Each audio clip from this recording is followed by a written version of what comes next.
Hey, what's up, guys? My new toilet just got delivered a few days ago. I installed it myself.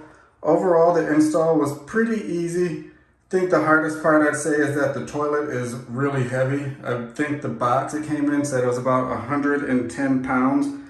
So, like I said, the install wasn't bad, but it was a little difficult just kind of lifting it up by myself and getting it set on the flange.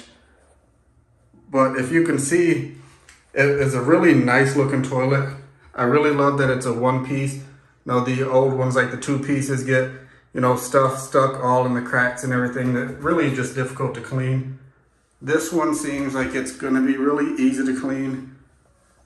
And you'll notice that the actual seat here, it's about 17 inches, which is about the same as my old toilet, but the real big difference in size is the backs of the tank. I think this one is about around 26 inches, I think it was.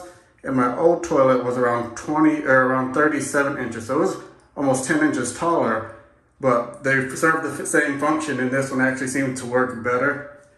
So I like that it's actually really low profile and just makes my overall bathroom look bigger, because you can kind of see this is a fairly small bathroom.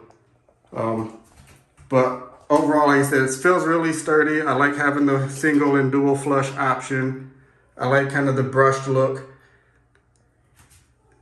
And then it comes with like the soft close lid.